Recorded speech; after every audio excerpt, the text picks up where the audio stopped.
नमस्कार। रेखाखंड धार्मिक चैनल पर आप सबका प्यार से स्वागत है। मैं चर्चा कर रही हूँ शिव पुराण की। तो सबसे पहले हमने चर्चा करी शिव पुराण के अंतर्गत क्या है, फिर उसके प्रारंभिक कथाओं की यानी कि शिव पुराण महात्म्य की, फिर शिव महापुराण विद्वेश्वर संहिता के अंतर्गत की कथाओं की, फिर रुद्र संहिता प्रथम सृष्टि खंड में आने वाली कथाओं की, फिर रुद्र संहिता द्वितीय सती खंड के अंतर्गत आने वाली कथाओं की, और रुद्र संहिता तृतीय पार्वती खंड के अंतर्गत आने वाली कथाओं की, और अब रुद्र संहिता चतुर्थ कुमार खंड और रुद्र संहिता पंचम युद्ध खंड के अंतर्गत आने वाली कथाओं की मैं चर्चा करूंगी। तो आइए चलते हैं। ओम नमः शिवाय। रुद्र संहिता चतुर्थ कुमार खंड। पहला, देवताओं द्वारा स्कंद का शिव पार्वती के पास लाया जाना, उनका लाड़ प्यार, देवों के मांगने पर शिव जी का उन्हें तारक वध के लिए स्वामी कार्तिकेय को देना, कुमार की अध्यक्षता में देवसेना का प्रस्थान, महिसागर संगम पर तारकासुर का आना और दोनों सेनाओं में मुठभेड़, वीरभद्र का तारक के साथ घोर संग्राम, पुनः श्रीहरि और तारक में भयानक युद्ध। दूसरा, ब्रह्मा जी की आज्ञा से कुमार का युद्ध के लिए जाना, तारक के साथ उनका भीषण संग्राम और उनके द्वारा तारक का वध, तत्पश्चात देवों द्वारा कुमार का अभिनंदन और स्तवन, कुमार का उन्हें वरदान देकर कैलाश पर जा शिव पार्वती के पास निवास करना।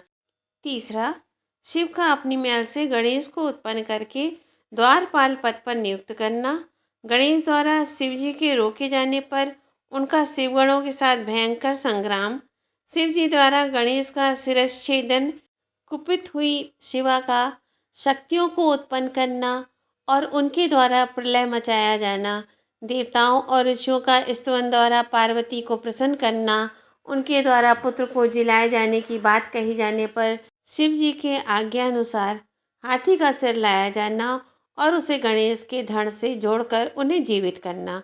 चौथा, पार्वती द्वारा गणेश जी को वरदान, देवों द्वारा उन्हें अग्र पूज्य माना जाना, शिव जी द्वारा गणेश जी को सर्वाध्यक्ष पद प्रदान और गणेश चतुर्थी व्रत का वर्णन। तत्पश्चात सभी देवताओं का उनकी स्तुति करके हर्षपूर्वक अपने अपने स्थान को लौट जाना।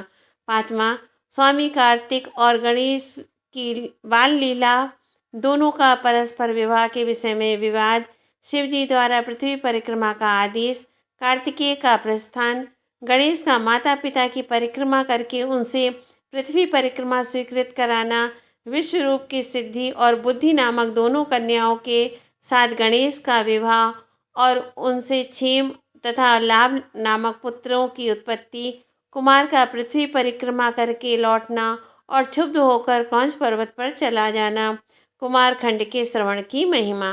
रुद्र संहिता पंचम युद्ध खंड। पहला, तारक पुत्र तारकाक्ष, विंदुनमाली और कमलाक्ष की तपस्या, ब्रह्मा द्वारा उन्हें वर प्रदान, मैं द्वारा उनके लिए 3 पुरों का निर्माण और उनकी सजावट शोभा का वर्णन।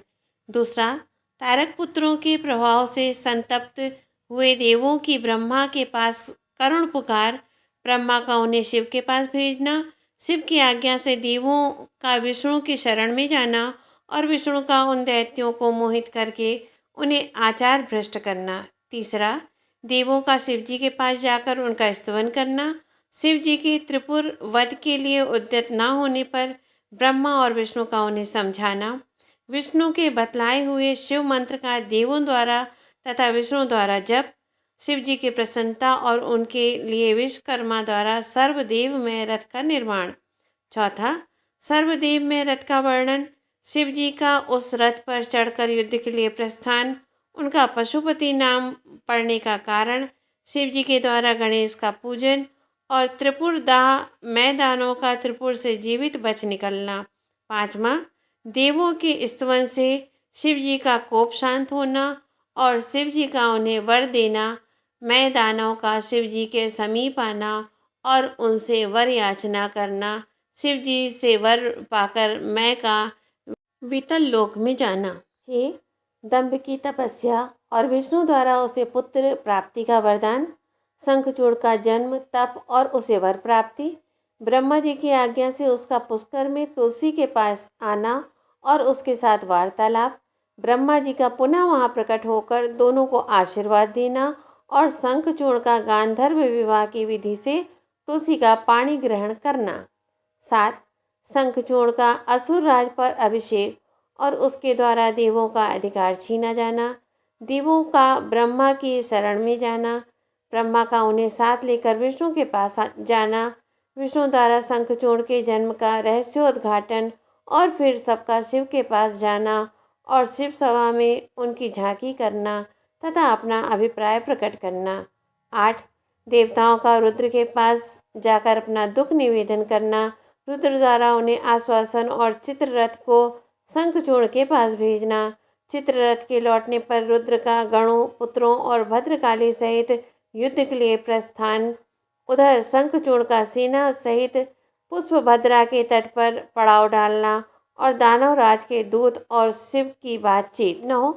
देवताओं और दानवों के युद्ध, शंखचूर्ण के साथ वीरभद्र का संग्राम, पुनः उसके साथ भद्रकाली का भयंकर युद्ध करना और आकाशवाणी सुनकर निवृत्त होना, शिवजी का शंखचूर्ण के साथ युद्ध और आकाशवाणी सुनकर युद्ध से निवृत्त हो विष्णु को प्रेरित करना, विष्णु द्वारा शंखचूर्ण के कवच और तुलसी के शील का अपहरण, फिर रुद्र के हाथों त्रिशूल द्वारा शंखचूर्ण का वध, शंख की उत्पत्ति का कथन। 10. विष्णु द्वारा तुलसी के शील हरण का वर्णन, कुपित हुई तुलसी द्वारा विष्णु को शाप, शंभु द्वारा तुलसी और सालग्राम शिला के महात्म का वर्णन। 11. उमा द्वारा शंभु के नेत्र मूंद लिए जाने पर अंधकार में शंभु के पसीने से अंधकासुर की उत्पत्ति, हिरण्याक्ष की पुत्रार्थ तपस्या और शिव का उसे पुत्र रूप में अंधक को देना, हिरण्याक्ष का त्रिलोकी को जीतकर पृथ्वी को रसातल में ले जाना और वराह रूपधारी विष्णु द्वारा उसका वध। 13. भाइयों की उपालंब से अंधकार का तप करना और वर पाकर त्रिलोकी को जीतकर स्वेच्छाचार में प्रवृत्त होना, उसके मंत्रियों द्वारा शिव परिवार का वर्णन, पार्वती के सौंदर्य पर मोहित होकर अंधक का वहां जाना और नंदीश्वर के साथ युद्ध, अंधक के प्रहार से नंदीश्वर की मूर्छा, पार्वती के आवाहन से देवियों का प्रकट होकर युद्ध करना, शिव का आगमन और युद्ध, शिव द्वारा शुक्राचार्य का निगला जाना, शिव की प्रेरणा से विष्णु का काली रूप धारण करके दानवों के रक्त का पान करना, शिव का अंधक को अपने त्रिशूल में पिरोना और युद्ध की समाप्ति। 14. नंदीश्वर द्वारा शुक्राचार्य का अपहरण और शिव द्वारा उनका निगला जाना, 100 वर्ष के बाद शुक्र का शिवलिंग के रास्ते बाहर निकलना, शिव द्वारा उनका शुक्र नाम रखा जाना, शुक्र द्वारा जपे गए मृत्युंजय मंत्र और शिवाष्टोत्तर शतनाम स्तोत्र का वर्णन, शिव द्वारा अंधक को वर प्रदान करना। 15. शुक्राचार्य की घोर तपस्या और इनका शिव जी को चित्त रत्न अर्पण करना तथा अष्टमूर्त्याष्टक स्तोत्र द्वारा उनका स्तवन करना, शिव जी का प्रसन्न होकर उन्हें मृत संजीवनी विद्या और अन्यान्य वर प्रदान करना। 16.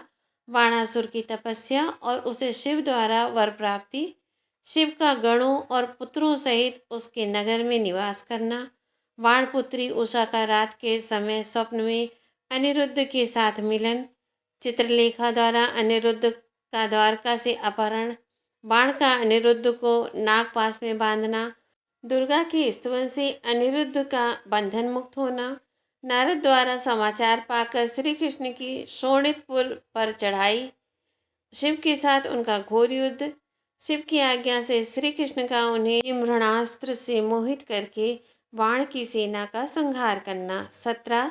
श्री कृष्ण द्वारा बाण की भुजाओं का काटा जाना, सिर काटने के लिए उद्यत हुए श्री कृष्ण को शिव का रोकना और उन्हें समझाना, श्री कृष्ण का परिवार समेत द्वारका को लौट जाना, बाण का तांडव नृत्य द्वारा शिव को प्रसन्न करना, शिव द्वारा उसे अन्यान्य वरदानों के साथ महाकालत्व की प्राप्ति। 18. गजासुर की तपस्या, वर प्राप्ति और उसका अत्याचार, शिव द्वारा उसका वध, उसकी प्रार्थना से शिव का उसका चर्म धारण करना और कृत्तिवासा नाम से विख्यात होना, तथा कृत्तिवासेश्वर लिंग की स्थापना करना। 19 दुंदुभि निरहद नामक दैत्य का व्याघ्र रूप से शिव भक्त पर आक्रमण करने का विचार और शिव द्वारा उसका वध। 20 विदल और उत्पल नामक दैत्यों का पार्वती पर मोहित होना और पार्वती का कंदुक प्रहार द्वारा उनका काम तमाम करना। कंदुकेश्वर की स्थापना और उसकी महिमा। ओम नमः शिवाय। तो यहाँ पर रुद्र संहिता के सभी खंड विराम होते हैं। अब हम सत्र रुद्र संहिता और उसके आगे की कथाओं का वर्णन करेंगे। तो कथाओं को शेयर करें, आपको भी लाभ मिलेगा और अच्छा लगेगा। चैनल को सब्सक्राइब कर लें। Thank you.